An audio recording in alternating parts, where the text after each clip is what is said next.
అందరికీ నమస్తే. ఈరోజు మన స్టూడియోలో ఉన్నారు social activist Khaleda Parveen madam గారు ఉన్నారు. మరి గత కొన్ని రోజులుగా ఒక వారం 10 రోజులుగా అటు ఆంధ్రప్రదేశ్ కావచ్చు ఇటు తెలంగాణలో కావచ్చు యూట్యూబర్ చిల్కా ప్రవీణ్ మహమ్మద్ ప్రవక్త గురించి చేసినటువంటి వ్యాఖ్యల గురించి కానీ లేదా బ్రదర్ షఫీకి సంబంధించి చిల్కా ప్రవీణ్కి సంబంధించి జరుగుతున్నటువంటి అంశం ఏదైతే ఉందో అది చిలికి పెద్ద గాలివాన్ లాగా మారిపోయింది. అటు ఆంధ్రప్రదేశ్ లో పలు పోలీస్ స్టేషన్లలో చిల్కా ప్రవీణ్ మీద కేసు నమోదైనది. తర్వాత ఇక్కడ తెలంగాణలో కూడా నమోదైనది. షఫీ ఏం చేస్తున్నాడంటే కొన్ని న్యూస్ ఛానల్కి వెళ్ళి ఇంటర్వ్యూలు ఇవ్వడం, వేరే యూట్యూబ్ ఛానల్స్ కావచ్చు లేకపోతే శాటిలైట్ ఛానల్స్ కావచ్చు, వీటి గురించే ఎక్కువ మాట్లాడుతూ ఉన్నారు ఈ 10 రోజుల గురించి. కాబట్టి మన ముందు మేడం గారు ఉన్నారు. అసలు ఏం జరుగుతా ఉంది, అసలు షఫీ ఏంటి, చిల్కా ప్రవీణ్ ఎందుకు మాట్లాడాల్సి వచ్చింది అనేటటువంటి అంశం మీద మనం తెలుసుకోబోతా ఉన్నాం. ముందుగా మేడం నమస్తే మేడం.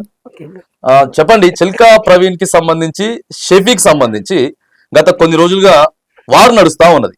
ఆ వారు వాళ్ళ పర్సనల్ ఇష్యూనా లేకపోతే దాన్ని మతాలకి కూడా పూసేటటువంటి ప్రయత్నం చేస్తా ఉన్నారు, దాన్ని ఎట్లా మనం చూడొచ్చు? అయితే నేను నా పేరు ఖలేదా పర్వీన్, మీకు చెప్పారు, సోషల్ యాక్టివిస్ట్ ని. అయితే చిల్కా ప్రవీణ్ గురించి నాకు పెద్దగా అంతగా తెలియదు అంతకు ముందు. ఎప్పుడైతే ఓల్డ్ సిటీలో ప్రొటెస్ట్ జరిగిందో అప్పుడు ఒక వీడియో చూసాను.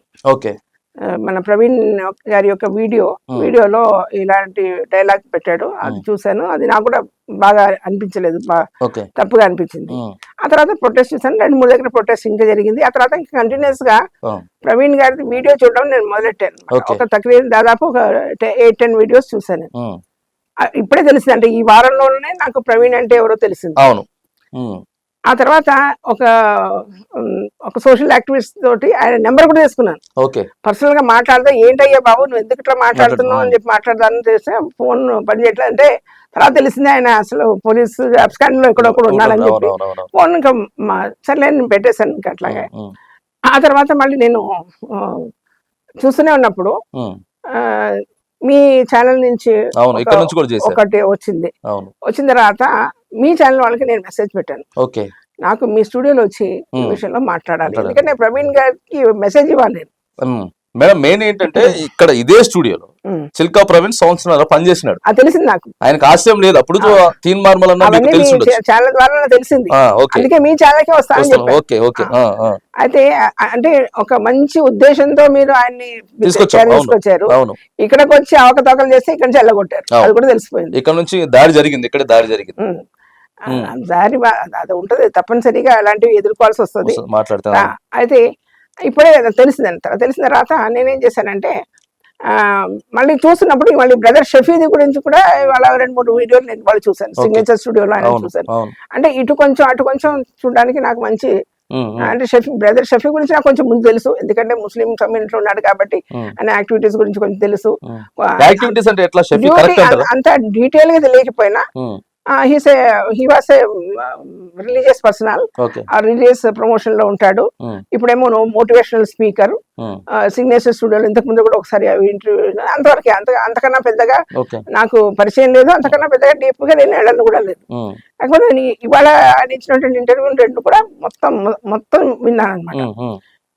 అయితే ఇప్పుడు ప్రవీణ్ గారి వీడియోలో చెప్పాడు క్లియర్ గా, నేను ఇట్లా స్లిప్ ఆఫ్ ద టంగ్ అయిపోయింది, నేను నెక్స్ట్ క్షమించాలి, నేను వీడియో డిలీట్ చేసేసాను, సారీ అని చెప్పాడు.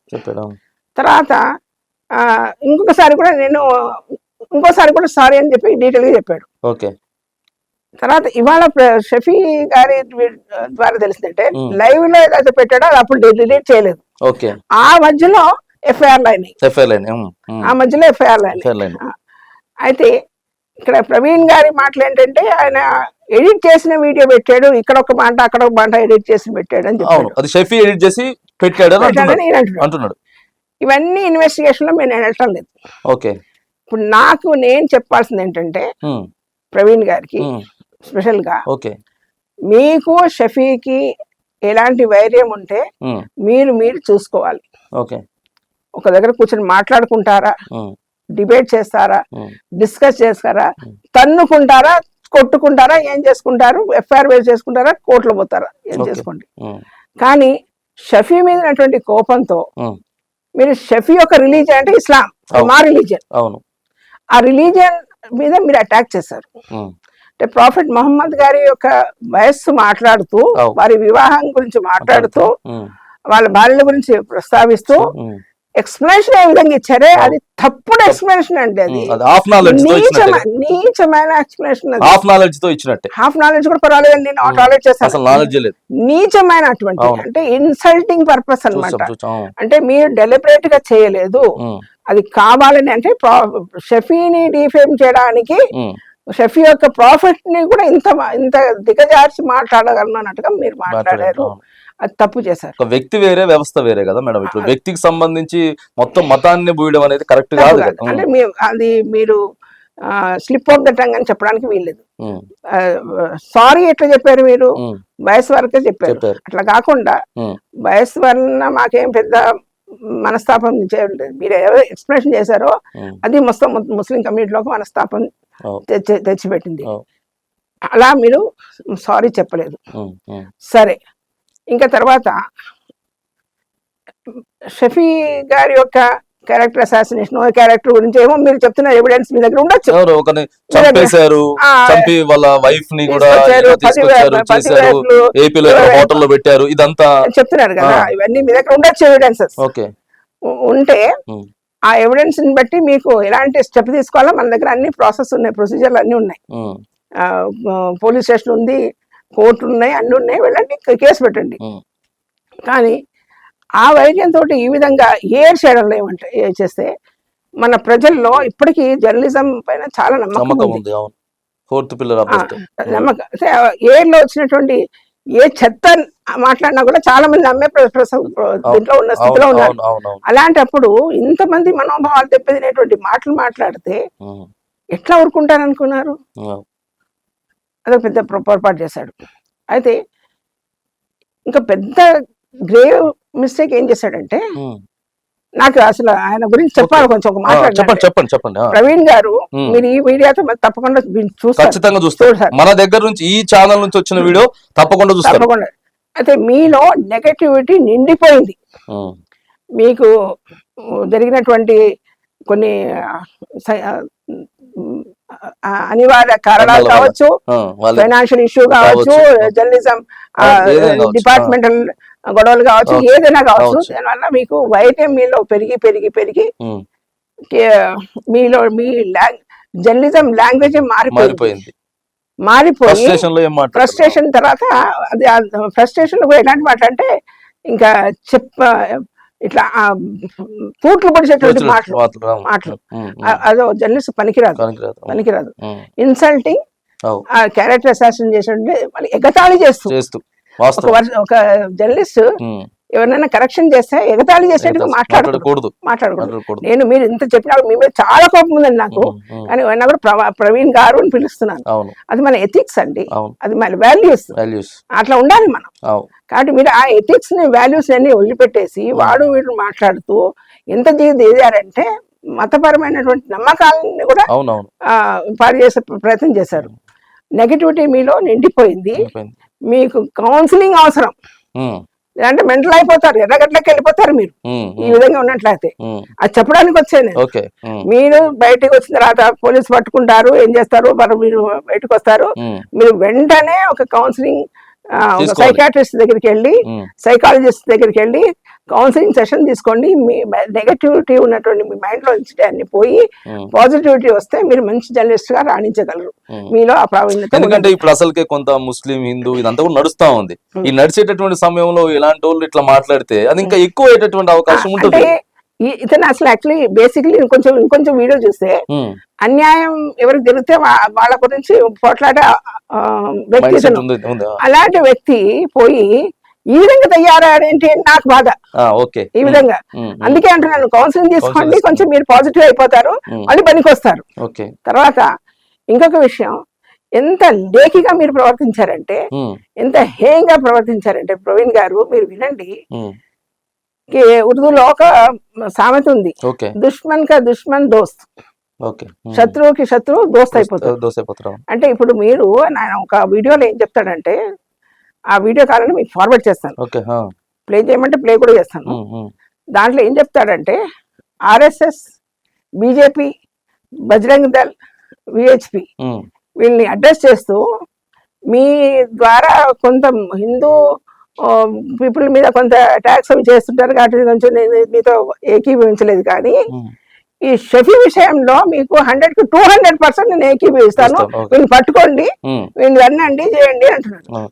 అంటే నీ వ్యక్తిగత కుట్ర గురించి ఒక శత్రువుతో కూడా చేయగలుగుతా, రేపు పాకిస్తాన్ కూడా నువ్వు చేయగలుగుతావు. అంతే ఇవాళ ఎదురుగా ఉన్నటువంటి శత్రువు షఫీ, రేపు దూరంగా ఉన్నటువంటి శత్రువు పాకిస్తాన్. ఇలాంటి మైండ్ సెట్ పనికిరాదు. శత్రువులానే చూడాలి, మిత్రులు మిత్రులానే చూడాలి. అంటే శత్రువులను కూడా అటాక్ చేయాల్సిన అవసరం లేదు, కాకపోతే ఇతన్ని వెలియడానికి అతనితో కేఎల్పి కుట్ర చేయడం అన్నది ఇది జర్నలిజానికి ఇంకా ఎథిక్స్ లో లేనటువంటి పని చేశాడు. ఎట్టి పరిస్థితుల్లో మీరు ఛానల్ పనికిరాదండి. మీ ఛానల్ అసలు మీరు యాజ్ ఏ జర్నలిస్ట్ ఇప్పుడు పనికిరారు. ఎందుకంటే ఇలాంటి వ్యవహారం ఒక జర్నలిస్ట్ చేయకూడదు. ఎవరో రోడ్ మీద పోయే రోమియోనో, ఇంకెవరో గుండానో, ఇంకెవరో రౌడీషలో చేస్తే అది వేరు మాట, కానీ మీరు యాజ్ జర్నలిస్ట్ మీ యొక్క బ్యాక్గ్రౌండ్ లో ఎన్నో మంచి పని చేసినటువంటి మనిషి ఇలాంటి పని చేశారంటే మీకు ఏదో సైకలాజికల్ ప్రాబ్లం ఉంది. You have to get treated your cycle. అది నేను చెప్పాల్సిన, అది ఆ విషయాన్ని ముందుగా చెప్పడానికి వచ్చాను. ఇప్పుడు మీరు ఎంత అరిసి పెట్టుకున్నా ముస్లిం ప్రపంచం మిమ్మల్ని మాఫ్ చేయదు. ఎందుకంటే మీరు ప్రాఫెట్ మొహమ్మద్ గారి భార్యల గురించే కాదు, ఇంకా ప్రాఫెట్ భార్యల గురించి కూడా, ఇబ్రాహిం అలైహిస్సలాం, మరియం, ఇంకా దావుద్, ఇంకా చాలా మంది భార్యల గురించి కూడా తప్పుగా మాట్లాడాడు. మళ్ళీ ఇన్ జనరల్ స్త్రీల గురించి కూడా కించపరిచి మాట్లాడాడు. అంటే చట్టాల గురించి జర్నలిజం అంటే ఇప్పుడు ప్రజెంట్ ప్రభుత్వాలు ఓట్లు ఎంచుకొని ప్రజల దగ్గరికి వెళ్ళి మాట్లాడుతూ ఉంటాయి. వాళ్ళు ఆ గ్యారంటీలో హామీలో అది చేస్తాం ఇది చేస్తాం అని చెప్పేసి అని ఇస్తారు. ఈ జర్నలిస్టులు అంత డెప్త్ లో దేవుళ్ళ గురించి మాట్లాడి కమ్యూనిటీ గురించి మాట్లాడాల్సిన అసలు జర్నలిజం అంటే ఇప్పుడు 4th పిల్లర్ ఈ ప్రజలకు ఏం అన్యాయం జరుగుతా ఉంది, ప్రజల పక్షాన దేవుళ్ళ గురించి ఇప్పుడు మమ్మల్ని ఎక్కడెక్కడ ధర్నా అవుతుంది అనుకోండి, అంటే ఎక్కడో అసెంబ్లీ అవుతున్నారు, మమ్మల్ని పోనివ్వరు. మా వైపు నుంచి మీరు వెళ్ళి మాట్లాడడానికి అక్కడ తీసుకొచ్చి వాళ్ళతో క్వశ్చన్ చేయడానికి వెళ్తారు. అసలు కనపడిన దేవుళ్ళని తీసుకొచ్చి ఎందుకు ఇక్కడ ప్రజలకి, ఇక్కడ ఉన్న ప్రజలకు రుద్దడం ఎందుకు? అసలు ఇదేంటిది? ఇది మన దేశానికి పట్టినటువంటి దరిద్రం అండి. ఇది కొన్ని సంవత్సరాలుగా ఇదే జరుగుతుంది. హిందూ ముస్లిం ఇక్కడ గుడి ఉందా, అక్కడ మస్జిద్ ఉందా, ఇక్కడ అది ఉందా, ఇది దీంట్లోనే ఇలాంటి వాళ్ళు దీనికి ఆద్యం పోయడం. అదే కదా అదే నడుస్తుంది. అయితే ఇప్పుడు ఛానల్స్ వాళ్ళు కూడా ఇలాంటి జరిగినప్పుడు పదే దాన్ని ప్రమోట్ చేయకూడదు. ఎఫ్ఐఆర్ అయిపోయింది, చూసుకుంటారు, కోర్టు చూసుకుంటారు, అయిపోయింది. అది అఘోరి మొత్తం జైల్లో వెళ్ళేదాకా అఘోరి పొద్దున్న లేచిన నుంచి అఘోరి. ఎందుకంత చూపించాల్సిన చాలా ఉన్నాయి, చెప్పాల్సిన చాలా ఉన్నాయి, అది చూపించకుండా ఇవన్నీ ఎందుకు? అందుకని మన ఛానల్, మన వెబ్ ఛానల్స్ కానీ media channel, main stream channels కూడా అవి కూడా తన స్టాండర్డ్ దిగి పనిచేస్తున్నాయి. కాబట్టి ఇంకా చాలా మందికి ఇది అలా అలసుగా అయిపోయింది. బ్రదర్ షఫీ గురించి ఏం చెప్తారు షార్ట్ గా? బ్రదర్ షఫీ గురించి బ్రదర్ షఫీ లాంటి వాళ్ళు అందరూ, even for me also including me, Islam ఏం చెప్తుందంటే బాగా ఎక్కువ ఎగరకు, అంత పడానికి పోకు, మధ్యలో నడు. మనకేదో పేరు వచ్చిందంటే ఉబ్బిపోయి ఇంకా ఎగిరిపోకూడదు, పడిపోతాం. కాబట్టి మనం మధ్యస్థంగా నడవాలి. పేరు వచ్చినా రాకపోయినా, డబ్బు వచ్చినా వెళ్తొచ్చినా రాకపోయినా మనం మధ్యస్థంగా నడవాలి. అది ఇస్లాం టీచింగ్. ఆ టీచింగ్ కానీ మీరు అడాప్ట్ చేసినట్టయితే, చేసి ఉంటే కూడా మంచిదే ఉండేది. మతాన్ని వాడుకొని ఎక్కువగా డబ్బులు సంపాదించుకుంటా ఉన్నాడు అనేది ఒక ఆరోపణ ఆయన మీద కొంత ఆరోపణలు ఎన్నో వస్తాయండి. ఆ బ్రదర్ షరీఫ్ యొక్క ఆరోపణలు నిజమా కాదా అన్నటువంటి, నేను స్ట్రింగ్ ఆపరేషన్ చేయలేదు, నాకు ఇన్ఫర్మేషన్ రాలేదు, కాబట్టి వాటి గురించి నేను పోను. అలా కానీ చేసినాడని అంటే రుజువు అయితే అది తప్పు. కాబట్టి అది రుజువు అయితే మాత్రం తప్పు అని చెబుతూ, బ్రదర్ షఫీ కూడా నేను చెప్తున్నాను, మన ఎట్టి పరిస్థితుల్లో ఎవరైనా ఉబ్బిస్తే మనం ఉబ్బిపోకూడదు, గంతులు వేయకూడదు. మనం మన యొక్క లైఫ్ స్టైల్ ని సింపుల్ లివింగ్ అండ్ ఎదిగే కొద్దీ వదగాలంటారు. సింపుల్ లివింగ్, హై థింకింగ్, ఇది మనం నేర్చుకోవాలి. ప్రవక్త గారు కూడా చాలా సింపుల్ లైఫ్ గడిపారు. వారు మనకి రోల్ మోడల్. మాటకి కానీ, మంచికి కానీ, తిండికి కానీ, పెళ్లిళ్ళకి కానీ, పెరంటాలు కానీ, వారు మనకు రోల్ మోడల్. వారి యొక్క పద్ధతి ప్రకారంగా మనం నడుచుకున్నట్లయితే మనకు మంచిది, మనతో ఉన్న వాళ్ళందరికీ మంచిది. అది తప్పకుండా మేడం, థ్యాంక్ యూ. ఈ సబ్జెక్ట్ మీద మీరు మాట్లాడి స్టూడియోకి వచ్చారు. ఇలాగే ఇంకా అనేకమైనటువంటి సందర్భాల మీద, లోకల్ జరుగుతున్నటువంటి పాలిటిక్స్ మీద కావచ్చు, లేకపోతే కేంద్ర ప్రభుత్వం, ఇంకా చాలా క్వశ్చన్స్ అడగాలని ఉంది. ఖచ్చితంగా మీరు ఇంకోసారి వస్తే, ఎందుకంటే ఇప్పుడు కొంత ఈ షఫీ గురించి, తర్వాత ఇస్లాం మతం గురించి ప్రవీణ్ మాట్లాడిన దాని గురించి నడుస్తా ఉంది కాబట్టి ఈ సబ్జెక్ట్ మీద మనం మాట్లాడినాం. తప్పకుండా మళ్ళొకసారి మీరు స్టూడియోకి రావాలి, క్లుప్తంగా అన్ని విషయాల మీద మాట్లాడేటటువంటి ప్రయత్నం చేద్దాం. Thank you madam, thank you so much.